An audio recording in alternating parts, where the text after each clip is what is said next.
1019년 2월 1일 고려군은 귀주대첩에서 거란군을 몰살시켰습니다. 30년 가까이 이어진 고려-거란 전쟁을 끝내고 평화를 회복했습니다. 고려는 귀주에서 장쾌한 승리를 거두기 전까지 청야수성을 실행했습니다. 청야수성은 들판을 비우고 성을 지키는 전술입니다. 이 전술은 백성들의 눈물과 고통 없이는 불가능했습니다. 귀주대첩의 승리는 이런 고통과 협력의 결과였습니다. 오늘은 청야수성 전술에 관해 알아보겠습니다. 우리나라 역사에서 청야수성이 처음 등장한 때는 172년 고구려에서였습니다. 고구려는 청야수성으로 한나라의 공격을 물리쳤습니다. 명림답부의 제안을 받아들여 들판을 비워서 적군을 굶주리게 했습니다. 그런 후에 퇴각하는 적군을 추격해 섬멸했습니다. 고구려는 장수왕 이후 유아에 인접한 국경지대에 산성 중심의 방어체계를 구축했습니다. 산성에서 방어전을 펴면 적은 병력으로도 적군을 막아낼 수 있었습니다. 이와 함께 적군의 식량이 될 만한 것을 모두 없앴습니다. 우물까지 메우거나 독약을 풀었습니다. 쌀 한 톨, 아물 한 모금도 적군에게 넘겨주지 않기 위해서였습니다. 적군이 산성을 우회에 진격할 경우에는 길어진 보급로를 차단하고 게릴라전으로 타격을 가했습니다. 을지문덕은 612년 수나라 군대를 평양성 인근까지 끌어들여서 굶주리게 만들었습니다. 고구려는 이런 전술로 나라를 지켜낼 수 있었습니다. 고려도 청야수성을 방어 전략의 핵심으로 삼았습니다. 1018년 12월 초 거란의 정예 기병 10만이 고려를 침공했습니다. 거란 기병은 압록강을 건넌 후 빠르게 남하했습니다. 신속하게 개경을 공격하고 고려 국왕의 항복을 받아내기 위해서였습니다. 거란군은 이듬해 정월, 개경에서 100리 떨어진 신은현에 도착했습니다. 현종은 거란군이 침략한 직후에 청야수성을 하도록 명령했습니다. 한반도 서북부 지역의 집과 들판을 모두 불태웠습니다. 백성들은 집을 떠나서 산성으로 대피했습니다. 개경 인근의 백성들도 모두 성 안으로 대피했습니다. 거란은 군사들의 식량은 물론 말에게 먹일 건초도 약탈에 의한 현지조달 방침에 따랐습니다. 거란군은 약 한 달간 남하하는 과정에서 추위와 굶주림에 시달렸습니다. 사기가 떨어져서 철군하기로 결정했습니다. 고려 입장에서는 거란이 고려를 더 이상 넘보지 못하도록 만들려면 그들을 살려보내선 안 되었습니다. 강감찬은 압록강에서 멀지 않은 귀주벌판에서 퇴각하는 거란군을 괴멸시켰습니다. 이것이 귀주대첩입니다. 청야수성 전술에 의해 기세가 꺾인 거란군에 최종적인 타격을 가했던 것입니다. 청야수성이 성공하기 위해서는 여러 가지 조건이 갖춰져야 합니다.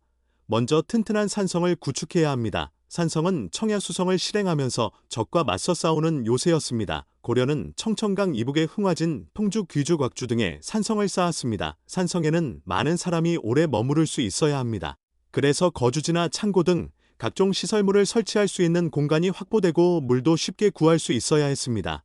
고려는 이런 조건을 만족시키는 곳을 택해 산의 7부 내지 8부 능선에 삼봉우리를 둘러싸는 성벽을 쌓거나 골짜기를 감싼 능선 위에 성벽을 쌓았습니다.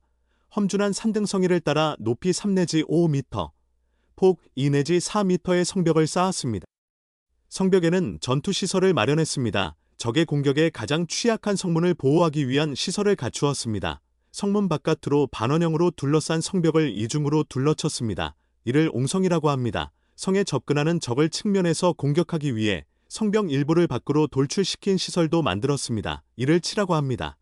적이 눈치채기 어려운 으슥한 곳에 외부로 통하는 비밀 통로도 두었습니다. 이곳을 통해 물자를 운반하거나 병력을 지원받았고 적을 기습할 때 이용했습니다. 청야수성에 성공하기 위해서는 종심의 깊이를 확보해야 합니다.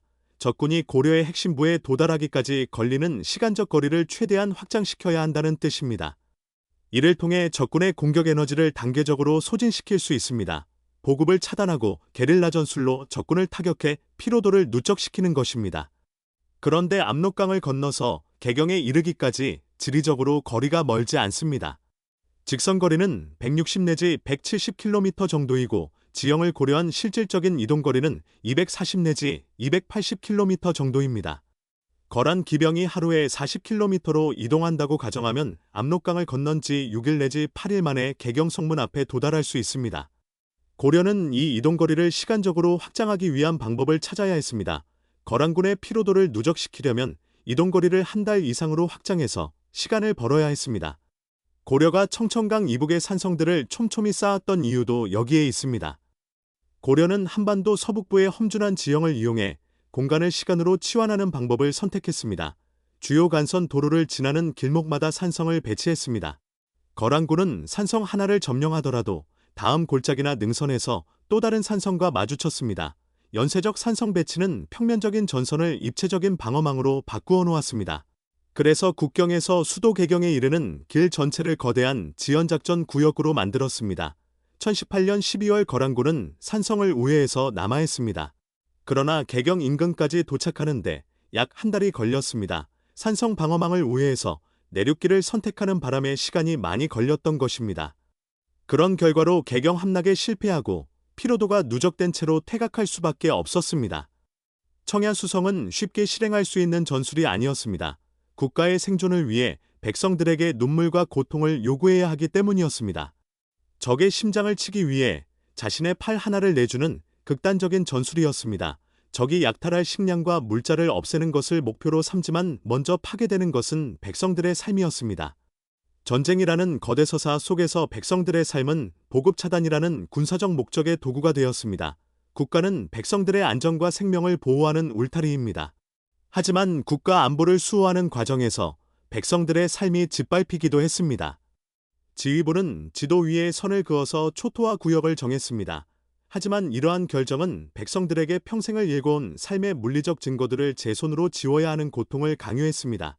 멀리서 피어오르는 연기 속에서 고향이 사라지는 것을 지켜보는 백성들은 상실감에 빠져들었을 것입니다. 성 밖의 모든 것이 잿더미로 변한 후 백성들은 비좁은 산성으로 들어갔습니다. 많은 인파가 험준한 산길을 따라 산성으로 이동하는 과정은 고난의 행진이었습니다. 청야수성은 남녀노소를 가리지 않고 모든 백성이 참여하는 총력전을 요구했습니다.